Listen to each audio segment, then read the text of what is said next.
Insights from Michael Pollan's This Is Your Mind on Plants, brought to you by InstaRead. This Is Your Mind on Plants, 2021, is a personal inquiry into three types of molecules and the extraordinary plants that produce them: the morphine in the opium poppy, the caffeine in coffee and tea, and the mescaline produced by the peyote and San Pedro cacti. American author Michael Pollan explains that we humans strive to vary, intensify, and sometimes transcend our ordinary consciousness. We've discovered a large array of molecules in nature that enable us to do so. The three aforementioned plant drugs cover much of the spectrum of the human experience of psychoactive substances, from the everyday use of caffeine to the ceremonial use of mescaline by indigenous peoples to the age-old use of opiates to relieve pain. Humans depend on plants for many reasons: sustenance, beauty, medicine, fragrance, flavor, and fiber. However, the most interesting is our use of them to alter our consciousness. What exactly is an illicit drug?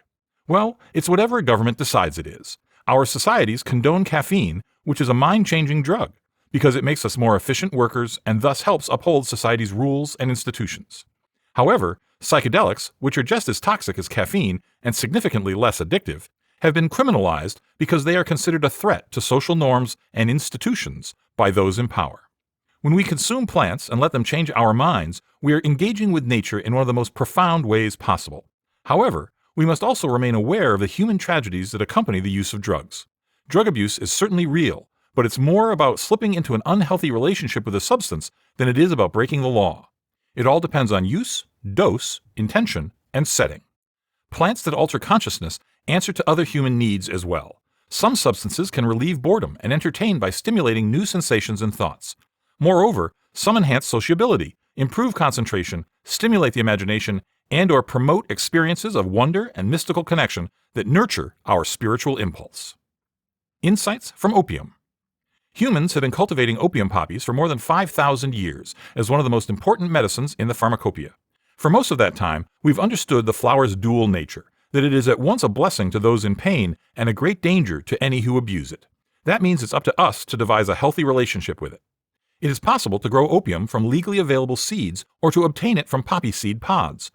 Whether grown or purchased, fresh or dried, these seed pods contain large quantities of morphine, codeine, and thebaine, the principal alkaloids found in opium. Regarded as God's own medicine, preparations of opium were common in the Victorian medicine cabinet. They were used to treat a great variety of ills, including dysentery, malaria, tuberculosis, cough, insomnia, anxiety, and even colic in babies. In the 19th century, the poppy played a crucial role. Opium was the foundation of national economies, a staple of medicine, an indispensable item of trade, and a catalyst to the Romantic Revolution in poetry. No other flower had the same impact on history and literature. Within minutes of consuming opium tea, all of Michael Pollan's physical pains had disappeared. He also noticed that his mood had improved. Moreover, the tea seemed to take away anxiety, sorrow, concern, and grief. Though the war on drugs may be arbitrary, the battle against the poppy is its most bizarre front. The same chemical compounds in other hands, those of a pharmaceutical company or doctor, are treated as a boon to mankind. Insights from caffeine. Caffeine's effect on the state of consciousness in regular users feels natural, not altered. Caffeinated consciousness has become the norm for the majority of us. Caffeine is the most extensively used psychoactive substance on the planet, with around 90% of individuals consuming it daily. Few of us even think of it as a drug, and our daily use of it as an addiction. It's so common that we don't notice that being caffeinated is an altered state. It just happens to be a state that all of us share, making it unnoticeable. The predictable symptoms of caffeine withdrawal are headache, fatigue, lethargy, difficulty concentrating, decreased motivation, irritability, intense distress, loss of confidence, and dysphoria.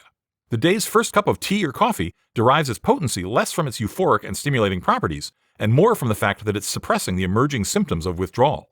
This is partly what makes caffeine so insidious.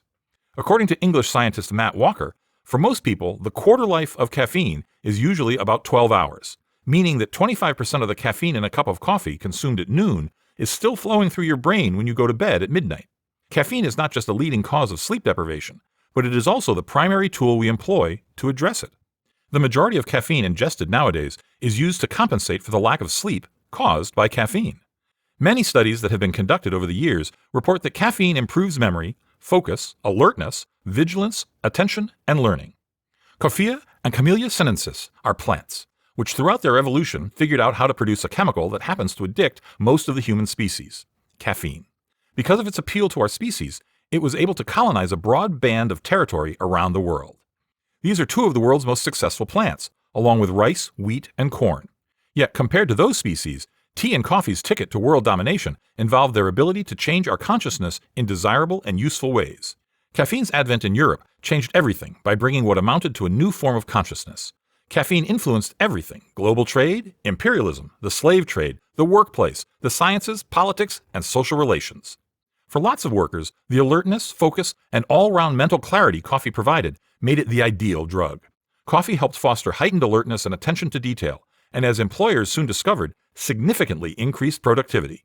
But the most important contribution that caffeine made to modern work, and in turn to the rise of capitalism, was to liberate us from the fixed rhythms of the sun and to keep us awake and alert. This opened up the possibility of working night shifts. Insights from mescaline. In Western culture, peyote is a fairly obscure psychedelic, but it's a precious sacrament in the Native American church. Native Americans claimed that their peyote ceremonies had done more to heal the wounds of genocide, colonialism, and alcoholism than anything else they had tried. The mescaline in peyote induces a mental state in which you are open to learning new patterns of thought and behavior. While in this state, rigid narratives about yourself tend to soften until it becomes possible to construct new ones, usually narratives of transformation or rebirth. A friend of Pollan's somehow procured 2 fat capsules of mescaline sulfate for him. Pollan swallowed the 2 capsules at 9 a.m., and his wife agreed to sit for him. The onset of mescaline can be painfully slow, so they spent the first hour walking along a beach. Halfway through the second hour, Pollan was fascinated by everything around him, and could not imagine ever wanting to do anything but devour with his eyes all that there was to see. Any desire to get up was gone. There was too much to examine at that moment. All the objects around him were emphatically themselves, and more themselves than they had ever been. However, during the next phase of the day, the immensity of existing things began to overwhelm him. It felt like this was more reality than he could handle.